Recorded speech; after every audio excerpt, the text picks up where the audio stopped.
Welcome back. We have seen different data link layer protocols, right? Now let us see two different examples for this data link layer protocols which are commonly used nowadays. So the protocols we are going through is SDLC, that is High Level Data Link Control Protocol, and next one the data link layer in the internet. So coming to the first one, it's actually derived from SDLC, Synchronous Data Link Protocol, which was used earlier in IBM mainframe world. And later it was standardized by organizations like ISO, ANSI, etc. with some modifications, and that is HDLC. So it's actually a bit-oriented protocol using bit stuffing. You remember two different types of framing methods, right? It can be either bit-oriented way or it can be byte-oriented or character-oriented way. In case of bit-oriented, everything will be treated as individual bits, right? So flagging will be used with a special bit pattern. Okay. So here also we are using the bit-oriented protocol, and it's a reliable protocol. It provides both the flow control and error control using the techniques either can be selective, repeat, or go back in. So depending on the network in which this framing is used or this protocol is used, it can provide either selective, repeat, or go back in method. And it provides full duplex communication, that is at the same time it can receive and transmit data. Now three different types of frames are there in SDLC. Those are information frames, supervisory frames, and unnumbered frames. Information frames are usually used for carrying user data. Normal user messages or data are carried using this information frames, and it can piggyback acknowledgement also. And the second one, supervisory, and the third one, unnumbered, those are used for carrying some control information. The supervisory mainly used for error control and flow control purposes. So it mainly carry the frame sequence number, acknowledgement number, etc. And unnumbered frames usually used for other control purpose like link setup, communication, disconnections, etc. So this is a frame format for three different types of frames. This is for information frame or I frame, supervisory frame or S frame, then unnumbered frame or U frame. So you can see that most of the fields are common for all these three types of frames. Mainly they differ in the contents of this control field. Okay, and the user information is present only in the information frame, whereas the corresponding field contains some management information in case of U frame, and that field is completely absent in case of S frame. So starting and ending, we have a flag, right, just to indicate the start and end of each frame. Okay, since this SDLC is a bit oriented protocol, that special bit pattern, that is 0, then 6 ones, again a 0, this will be used to indicate start and end of each frame. And if accidentally the same thing comes in the data part of a frame, bit stuffing will be used to solve that. So this will be the overall frame. We have the starting bit pattern and ending bit pattern to form a frame. In between we have other four fields: address, control, data, and checksum. Second field is address field. As you know, this data link layer is actually responsible for hop to hop delivery, right? That is from one node to the next node, which is directly connected using a link. So in that case, we need not bother about the address because this data packet or data frame should be delivered to the node at the other end of this link, right? This is point to point connection. In that case, address is not at all a matter. And both the receiver also know this is the frame I received from the node at the other end. But if the corresponding link is shared by multiple nodes, okay, in that case only this address is valid. In such case, there should be some addressing mechanism. Then only the sender can identify the receiver, and also the receiver should be able to know from where I received this particular frame, right? So only in the case of multi-point configuration, this address information is required. And the third one is control information. So the contents of this control field will be different for I frame, S frame, and U frame. So let us see what are the contents of this control field in case of information frame. So for information frame, the first bit in this control field always will be 0. and next 3 bits indicate the sequence number of this frame. Okay, and next is a special bit P bar F or polar final bit. We will see what's the purpose of that later. And the next 3 bits indicates the acknowledgement field. Okay, so if this frame carries an acknowledgement, piggyback acknowledgement, in that case this field indicates the acknowledgement frame number. So this number is actually the number of the frame expected next. Okay, and for S frame, that is supervisory frames, first 2 bits always will be 10 in the case of control field, and then next 2 bits indicate a code, the type of the frame. Okay, so the supervisory frame, as you remember, it's used for flow control and error control, right? So different types of operations are there, or different types of supervisory frames are there to provide different types of flow controls and error control. So this code indicates what type of supervisory frame is this, and this again for acknowledgement. So this field indicates the sequence number of the frame next expected. And for unnumbered frame, the first 2 bits always will be 1 1. Then the code here, this 2 bits and the last 3 bits together forms a code which indicates the purpose of this U frame. So different control information will be carried by different types of U frames, and the corresponding type of information will be interpreted using this code in this 5 field. Okay, so we can see all those combinations later. So for an information frame, this will be the actual frame contents, flag will be there, address, then control carry this much information, then the user data part, then frame check sequence or checksum information will be here, then flag. Next is P bar F or polar final bit.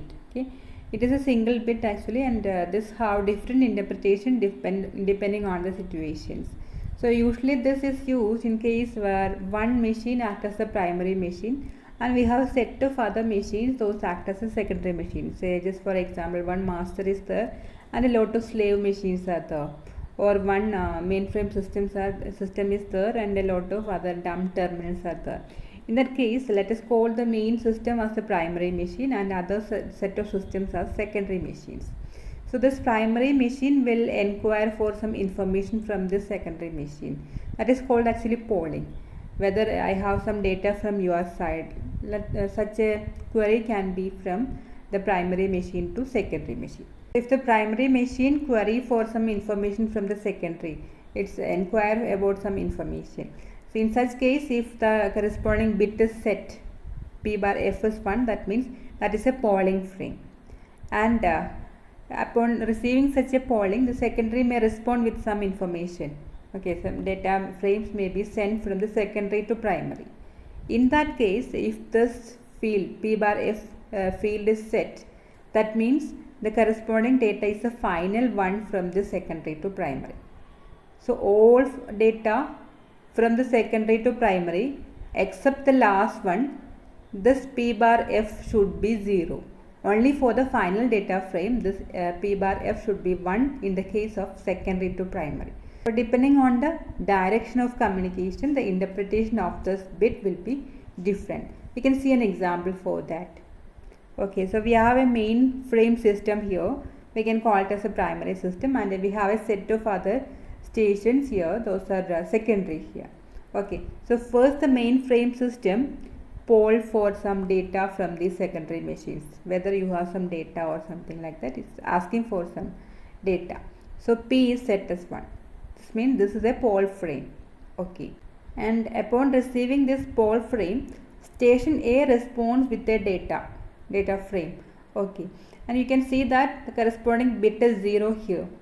So in this case, this is actually F, and F is 0 means this is not the final data frame from A. I have to transfer more frames, and you can see that one more data frame is sent from station A to this mainframe where this F is 1.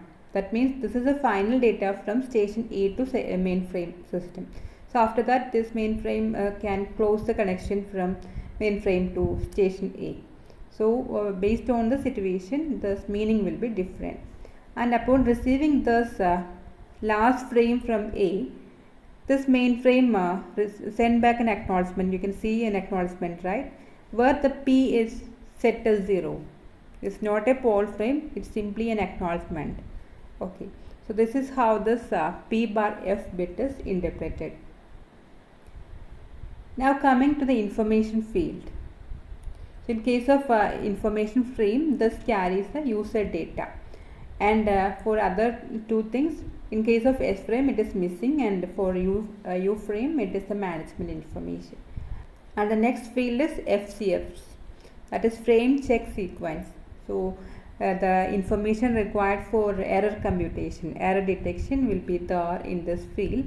So in case of SDLC, this CRC is used for error detection, that is cyclic redundancy check. So a 2 byte or 4 byte CRC data will be here as the checksum value. And finally again the flag.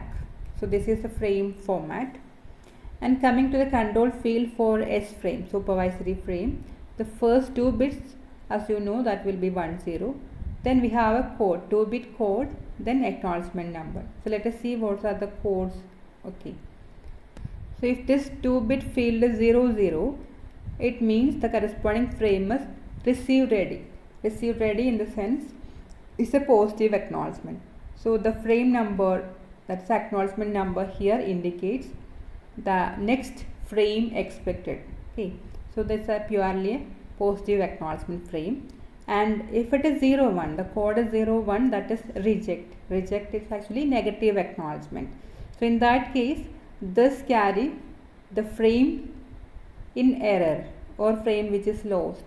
So all the frames starting from this number is to be retransmitted. So it's similar to go back in protocol. And if the code is 10, in that case the corresponding frame is receive not ready. Okay. So it's actually a positive acknowledgement. So if there is value is 10, the frame number here indicates that all the frames up to but not including this frame number are received correctly in the receiver, but the receiver is not able to receive more frames from the sender for the time being. So please stop transmission until I am giving some other signals. Okay, maybe due to some temporary errors in the receiver is not able to receive more frames. So just to ensure flow control, this supervisory frame is used with code 10. And the last one is code is 11. In that case, it's actually selective reject. That means the frame number given here is in error. So please retransmit that frame. Okay, just like the selective reject or selective repeat protocol. Okay, only that frame number or only that frame is to be retransmitted. All subsequent frames are already stored or buffered in the receiver. So this is selective repeat. So these are the different types of supervisory frames. So as a summary, type 0 frame is a positive acknowledgement. Type 2, receive not ready. Okay, to insist flow control. And type 1, that is a negative acknowledgement, to retransmit all the frames starting from the frame mentioned in the acknowledgement field. So this is for go back and sliding window protocol. And the final one, type 3 frames, it's actually selective reject. It's a selective repeat to implement the selective repeat IRQ. And the last type of frame, that is U frame. So in the control field of a U frame, first 2 bits will be always 1. The next 2 bits together with the last 3 bits indicates the control information carried over by this U frame. Just for example, if the combination of the code carried by this control field is 11 here and 010 here, it's actually a disconnect command to disconnect some connection. Like that, corresponding to each type of control or each type of command or response, corresponding code will be here. Okay, so these are the different types of frames. So this is all about SDLC, and next session we will see the data link layer protocol used in the internet. Thank you.